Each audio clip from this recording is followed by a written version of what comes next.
नमस्कार, एक पद पोस्ट में आपका स्वागत है। मैं हूं सर्वेश कुकरा। इस वक्त मेरे साथ गायत्री देवी हैं। गायत्री बीजेपी महिला मोर्चा की प्रदेश महामंत्री हैं। चुनावी माहौल है, चुनावी सरगर्मियां हैं और आज ही प्रदेश भर में जो तमाम लोकसभा क्षेत्र हैं वहां पर हर विधानसभा क्षेत्र में बीजेपी ने अपने कार्यालय खोल दिए हैं, लेकिन लोगों में विरोध भी है। गायत्री जी, जब लोगों के बीच जाते हैं, उनसे बातचीत होती है तो एक नारा निकल के सामने आता है, मोदी से बैरनी खट्टर तेरी खैरनी। ऐसा क्यों हो रहा है? सबसे पहले तो सर्वेश जी, आपके चैनल के सभी दर्शकों को मेरा नमस्कार। और जो आपने ये बात कही कि भी मोदी तुझसे वैर नहीं खट्टर तेरी खैर नहीं, तो ये जो चीज़ लोग आप कह रहे हो कि हम लोगों के बीच में जा रहे हैं, लेकिन मैं आपको एक चीज़ बताना चाहूँगी कि राजस्थान की हम बात करें तो कुछ समय पहले लोगों ने, जो विपक्ष था, उनका यह काम इस तरह की बातें फैलाने का काम है और उन्होंने राजस्थान में भी ये चीज़ें फैलाई थी। उसके बावजूद भी राजस्थान में आज आप देख सकते हैं कि भाजपा की सरकार है। लेकिन हमारे यहाँ पर मुख्यमंत्री मनोहर लाल जी सबके साथ और सबके विकास के साथ आगे बढ़ रही हैं। और जो हमारा नारा है कि अब की बार 400 पार, और उस 400 पार के नारे को सिद्ध करते हुए हर विधानसभा में हमारी जो पार्टी है, भारतीय जनता पार्टी, वो अपने कमल के फूल को खिलाने के लिए आतुर है, कमल के फूल के लिए कार्यालयों का उद्घाटन भी कर चुकी है। ऐसा हो क्यों रहा है? मतलब लोग ये कहते हैं भी मोदी तो चलो ठीक है, देश को रिप्रेजेंट कर रहे हैं, मामला चल जाएगा, लेकिन खट्टर से नाराजगी जबरदस्त है। ये आपको मालूम है, ये आपको मालूम नहीं है, इस पे आप पर्दा डालना चाहते हैं, या आपको समझ आएगा भी हाँ नाराजगी तो है, लेकिन इस नाराजगी को लोकसभा चुनाव के बाद दूर करेंगे? मतलब चीज़ें क्या हैं? मतलब समझ आ रही है बात? ये नहीं आ रही है? नहीं, आप किस तरह की नाराजगी की बात कर रहे हैं? लोगों में नाराजगी है तो लोगों के बीच जब आप जाएंगे तो लोग बताएंगे भी क्यों नाराज हैं। मैं लोगों के बीच में ही रहती हूँ, मैं उसी बात पे आ रही हूँ कि मैं लोगों के बीच में ही रहती हूँ। वो नाराजगी आप विपक्ष वाली बात कर रही हैं, उनको देखने को मिलती है, हमें बिल्कुल भी नहीं। क्योंकि हमारे पास तो दोनों आते हैं, पक्ष भी आता है विपक्ष भी आता है। जनता की राय जो है ना वो मैं आपको बता रहा हूँ। मैं भी जनता के बीच में रहती हूँ। हम भी कोई आसमान से उतरे हुए लोग नहीं हैं, जनता के बीच में ही पैदा हुए हैं और जनता के बीच में ही रहकर आज आपके सामने यहाँ तक पहुँचे हैं। लेकिन मैं एक बात कहना चाहूँगी कि जो विपक्ष है, विपक्ष का काम तो भ्रांतियाँ फैलाने का है। विपक्ष अपना काम कर रहा है, उनको तो ये सोचने पर मजबूर हो रहे हैं कि हम किसी ना किसी तरह किस तरह से स्टेबल हों। लेकिन मैं कहती हूँ कि मतलब पूरा मामला उनका साफ है, कुछ भी नहीं है, कहीं भी कुछ नहीं है। कमल पर मतलब कमल ही है, कमल खिला हुआ है हर जगह। और ये हमारे लिए खुशी की बात भी है कि हमारी पार्टी, हमारी सरकार रात दिन जनता के बीच में रहकर लोगों की भलाई कर रही है। दो चार काम आप गिनवा दें जरा, भलाई कौन कौन सी, किस तरह की भलाइयाँ की आपकी सरकार ने? बहुत सारे काम अब आप देख लीजिए। हमारे मुख्यमंत्री जी ने विधानसभा में कहा था कि हम इतने बच्चों को, युवाओं को रोजगार देंगे, और आप देखना कि आप क्या देंगे रोजगार? तो आप कह रहे हैं भी उसकी हैसियत के मुताबिक, उसकी क्वालिफिकेशन के मुताबिक मिलते हैं, उसमें बीजेपी का रोल क्या है? योग्यता के आधार पर देंगे, बिना खर्ची और बिना पर्ची देंगे।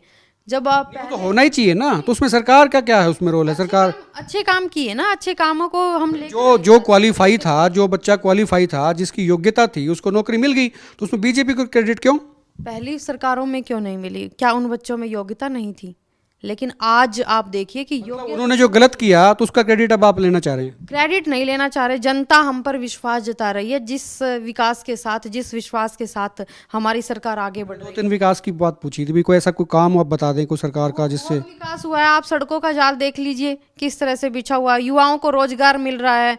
महिलाओं के, मैं कहूँगी कि अब हमारे नारी शक्ति वंदन के कार्यक्रम है, 4, 5, 6 मार्च को हमारा कार्यक्रम है। वहाँ हम जितनी भी महिलाओं ने अपने अपने क्षेत्र में अच्छा काम किया है उनको सम्मानित करने का कार्य भी। टोल रोड को छोड़ दो, टोल रोड को छोड़ दें तो ऐसा कौन सा रोड है जो जिस पे पैसा नहीं देना पड़ता? और वो रोड ठीक हो, एक रोड बता दें आप मुझे। आयुष्मान योजना देख लीजिए।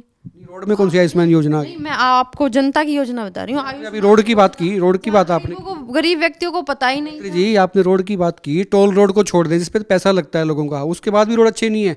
और जिसपे पैसा नहीं लगता है, जो स्टेट के अंडर आते हैं, वो एक रोड मुझे बता दें आप, जहाँ से आप कभी गुजरी हो, ये रोड चकाचक है। आप रोड की बात कर रहे हो, मैं तो गलियों की बात कर रही हूँ कि हम, हमारी सरकार ने गलियों पे भी आ जाऊंगा, रोड तो बता दें एक जरा। गलियों को भी पक्का करने का काम किया है। आप चलिए गाँव में, पहले आप देखते थे जो फिरनी का वो था, उसका काम नहीं था, पानी भरा रहता था। आज आप किसी भी गांव में चलिए, मेरे साथ चलिए आप, मैं आपको दिखाऊंगी कि किस तरह से हमारी सरकार ने हर गांव का, हर ग्रामीण क्षेत्र में हर व्यक्ति का, हर महिला का, हर बच्चों का, हर युवाओं का विकास करने का कार्य किया, रोजगार देने का कार्य किया। इससे अच्छी बात क्या हो सकती है?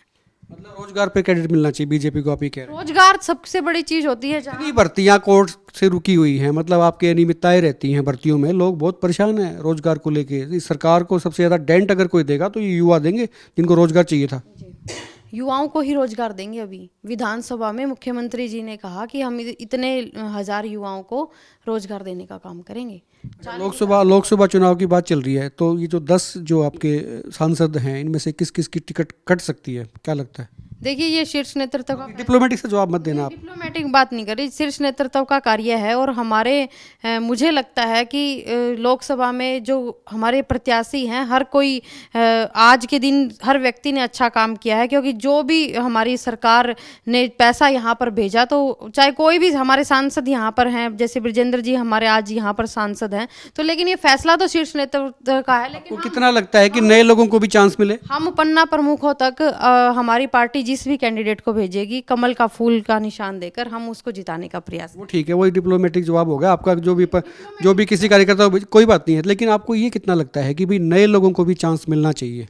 बिल्कुल, जिस तरह से 33% मैं महिला हूँ, महिला होने के नाते महिलाओं की बात करूंगी कि जिस परसेंट वोट तो पुरुषों के भी चाहिए, कभी चुनाव लड़ना पड़ गया आपको तो। नहीं, बिल्कुल चाहिए।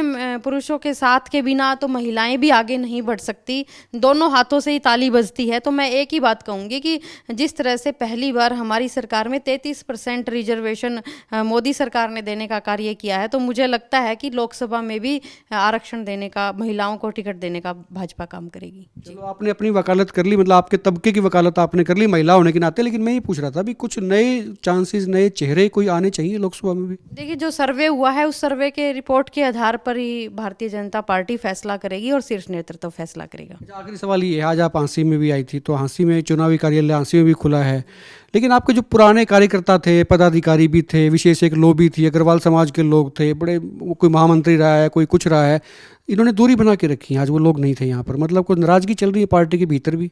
भारतीय जनता पार्टी का कोई कार्यकर्ता बिल्कुल भी नाराज नहीं है, कमल खिलाने के लिए हमेशा तैयार है। कोई काम हो सकता है, किसी कारण की वजह से हो सकता है कि ना आ पाए हूँ, ऐसा नहीं है। आखिरी सवाल ये कि कांग्रेस को कैसे देखते हैं, और खासतौर पर जेजेपी का ही बता दें जरा, आप अभी तक आपकी सहयोगी पार्टी है। कांग्रेस की तो आप बात छोड़ दीजिए, वो मजबूत कैसे हो सकते हैं जिनका 20 साल से कोई संगठन ही नहीं है, आप उस मजबूती की बात कर रहे हैं।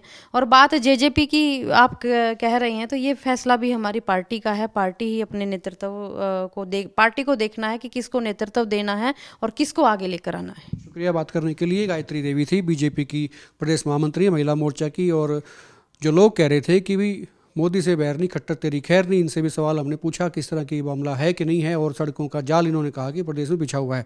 खुल के कमेंट करें, वीडियो को शेयर करें, और आप देखते रहें एकमत पोस्ट।